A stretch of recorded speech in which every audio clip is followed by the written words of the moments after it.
Hooray for Hollywood! Hello there, Stan the Movie Man with your WIMZ.com movie review. This week you sent me to see Rise of the Planet of the Apes. It is the story of a genetic researcher by the name of Will Rodman, who is played by James Franco. He is trying to find a medicine that will help the brain heal itself, and his primary reason for wanting to do this is because his father suffers from Alzheimer's disease. His father is played by Lithgow. He has a chimpanzee he's been testing this new drug on, who has shown a marked increase in intelligence.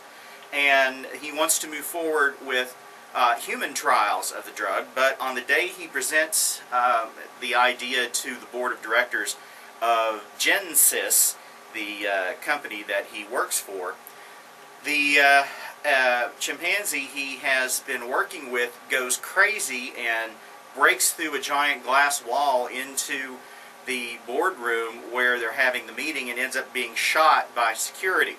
What nobody knew at the time was she had just given birth. Now, the head of the company orders all of the chimpanzees to be destroyed, but the guy who is in charge of the primates can't bring himself to kill this little newborn that is found in the chimp's cell. So he has Will take the chimp home for a day or two until he can find a place that will take the chimp. But Will and his father immediately notice that the chimpanzee has increased intelligence caused by the drug given to the mother, and it was passed to the child in utero. So what Will decides to do is to hold on to the little chimp that he now calls Caesar and plot his progress as the chimp grows up. 3 to 5 years, well, 3 years pass, and he's very smart, very, for the most part, docile and friendly. 5 years pass, and now he's matured, and he's wanting to go out and explore the world, but those explorations get him into some trouble and get him thrown into a primate sanctuary that is run by a guy named John Landon, and it's played by Brian Cox, and his son, Dodge, also works there, and he's quite cruel to the animals, and he's played by Tom Felton, who, of course, was Draco Malfoy in the Harry Potter movies. Caesar's intelligence leads him to organize the other chimpanzees and various other types of great apes in the sanctuary, and the seeds of a rebellion are sown. The movie is very entertaining, I thought. All of the animals are, all of the chimpanzees and great apes are all computer-generated imagery, and Andy Serkis provides the body motion capture for the main chimp, Caesar.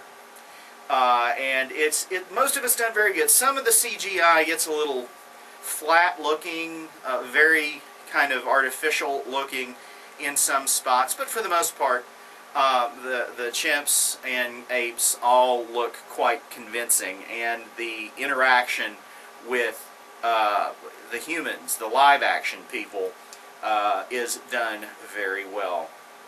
There's not a lot of downtime or dull moments. The plot moves forward at a pretty aggressive pace. So that's good.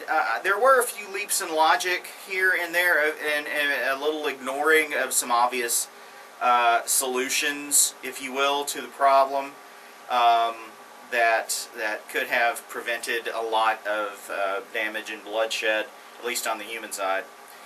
But for the most part, the movie is very well done, very entertaining, and we also get a couple of nice shout-outs to the original Planet of the Apes film with Charlton Heston.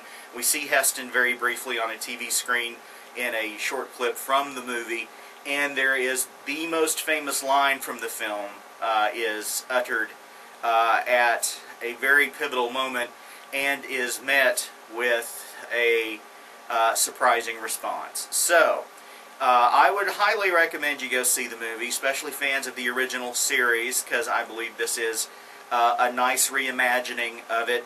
And instead of Planet of the Apes, where we fall into the middle of what happened, here in this film, we're getting in on the beginning. I'm giving it 4 guitars. Go to WIMZ.com to read my complete review, as well as to vote on the movie I see next time. If you have any questions, you can send them to me at stanthemovieman@att.net.